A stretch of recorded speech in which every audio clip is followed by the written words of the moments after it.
She thought her father's badge would shield her, but in court, Hannah Freeman's smile vanished the moment the judge delivered his verdict. Polished teacher, a police chief's daughter, and a chilling pattern of stalking. What unfolded inside this Ohio courtroom proved that privilege has limits, and accountability can't be outrun. My dad is Michael Freeman. I will give you my ID. What's the issue?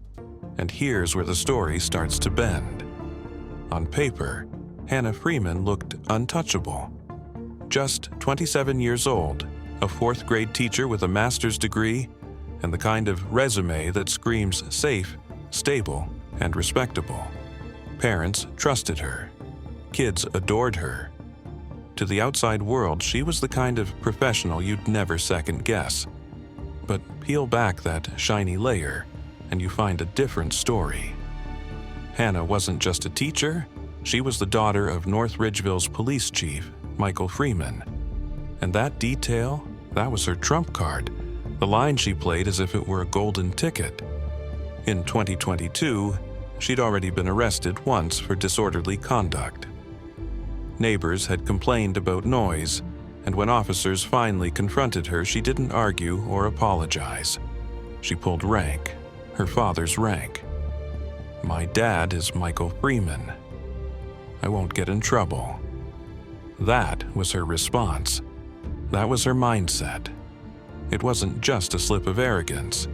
This was someone who had grown up believing the rules didn't apply to her. And instead of that moment being a wake-up call, it became confirmation. She could cross the line and nothing would happen. At least, that's what she thought. Hannah Freeman, are you supposed to be up here? You are? Were you in his vehicle earlier? No? Well, we went to get dinner together, but... You guys, where'd you guys go get dinner at? King's. King's? King's, yeah. Raising Cane's? Which one? North Olmsted. North Olmsted? Okay. Well, we got a complaint from him that you were in his vehicle tonight and you're harassing him and stalking him. I mean, I don't know what to tell you. Okay. Did you take some items from him? But wait, it gets even stranger.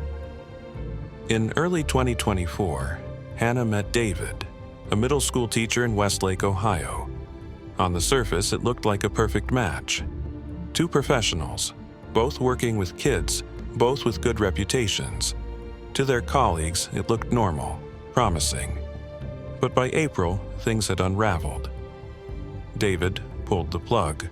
For him, it was simple. Sometimes relationships don't work out.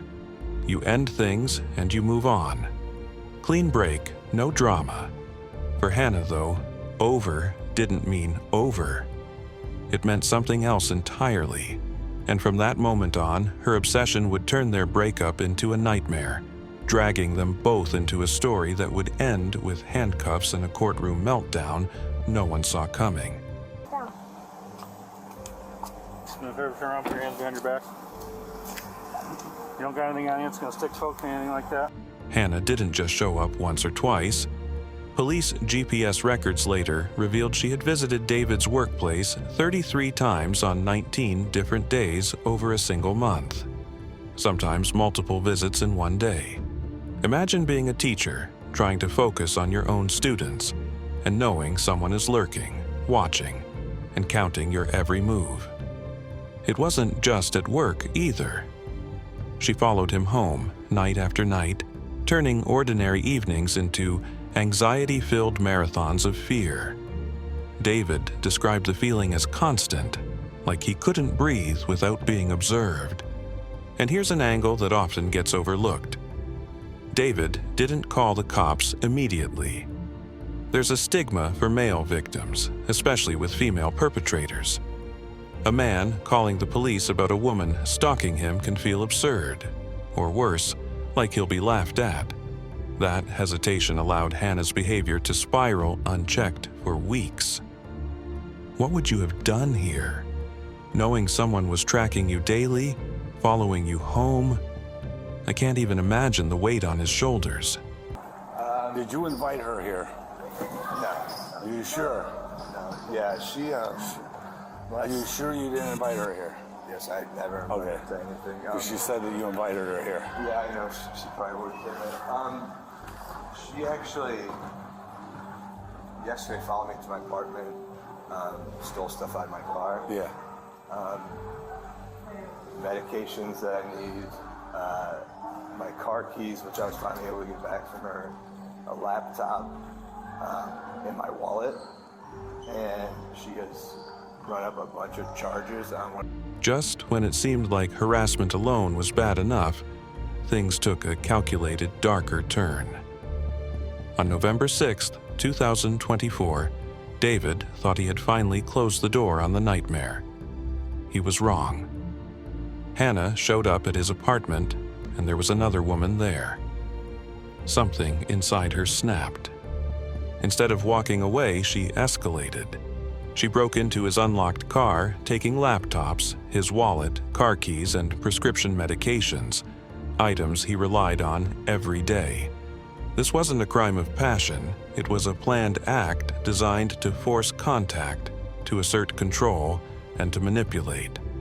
Every stolen item became a tether pulling David back into her orbit. Have you ever seen someone turn obsession into something this cold and precise? It's chilling. Westlake Police, can we help you? My ex-girlfriend continues to stalk me and park her car next to wherever I am and follow me home every night. Just when it seemed David had hit his limit, he made the call that changed everything.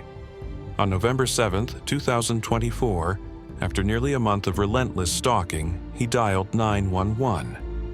He explained, voice tense, that his ex-girlfriend was parking next to him, following him home, and showing up uninvited. The desperation in his tone was clear. He had been pushed to the edge. The very next day, police responded to another complaint. Hannah was caught at his school again, sitting in her car, watching, waiting. Body cam footage later captured the surreal nature of her mindset. When questioned about the theft and break-ins, she casually reframed it, claiming they had gone out to dinner together. No shock, no guilt, just a matter-of-fact dismissal. Like she was rewriting reality to suit her own narrative. She did? Yeah, and then she, because I did date her back in April, we probably ended it. She kind of knew passwords to like my accounts and stuff. She's been messing with my accounts. Where did she rack up the charges at? And here's where the pattern becomes impossible to ignore.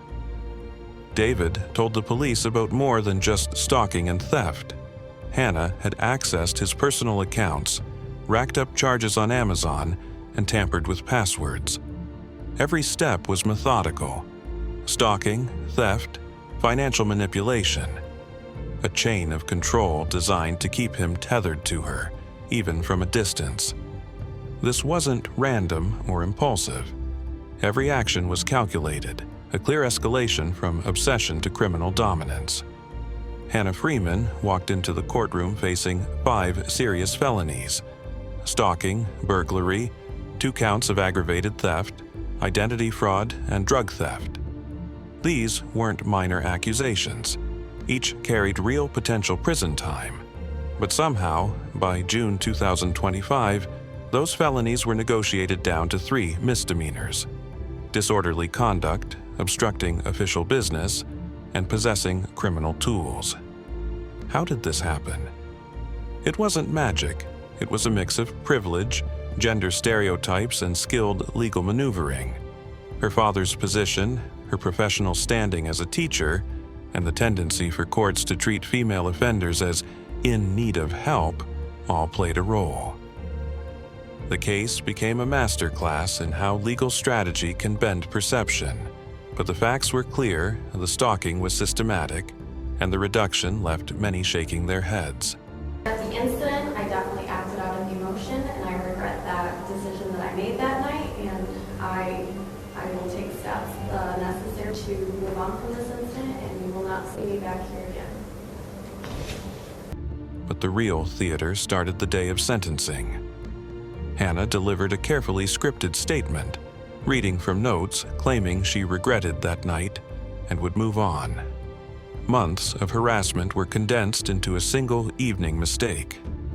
It was brief, formulaic, and completely lacking genuine acknowledgement of David's trauma.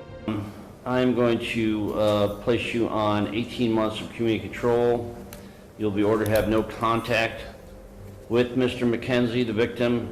In this case, as a condition of community control, you are to wear a GPS device for the first 90 days. You'll be on house arrest with work release. You'll be ordered to undergo mental health counseling, particularly for serve the first 7 days of this term of probation in our county jail. Judge David Matia wasn't impressed. He called it a bizarro breakup, a professional relationship twisted into months of stalking and theft. Then came the sentence: 18 months of community control, 90 days on GPS monitoring, 18 months of house arrest with work release, mandatory mental health counseling, and, for the first time, 7 days in the county jail. The courtroom was tense. You could feel the weight of accountability landing hard.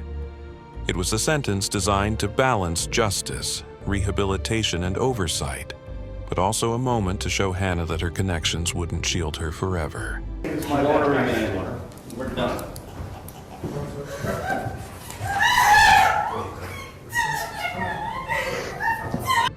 And then, predictably, yet shockingly, it happened.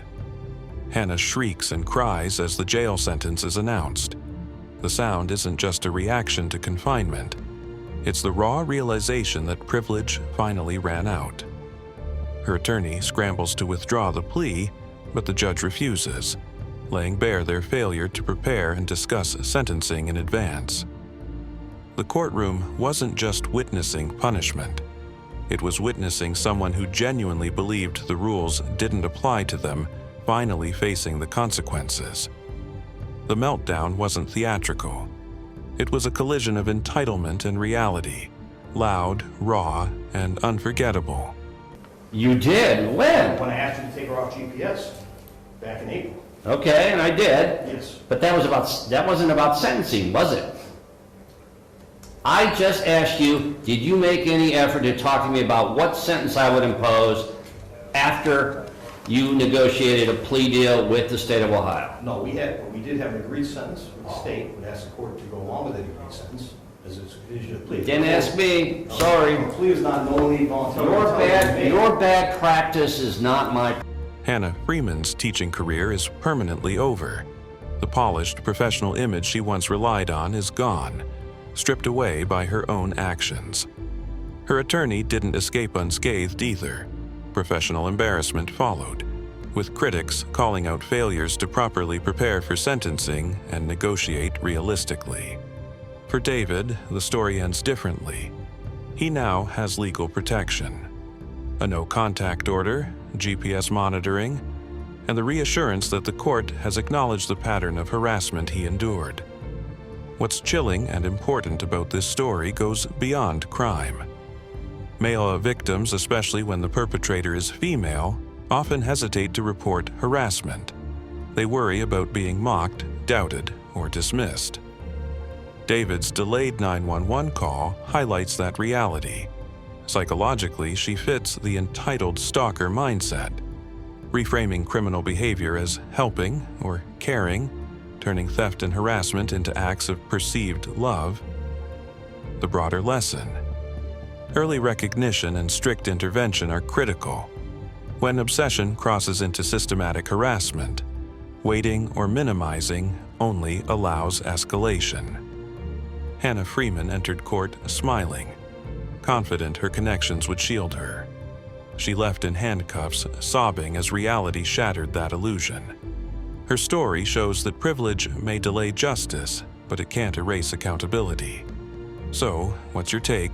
Drop it in the comments and hit like and subscribe for more.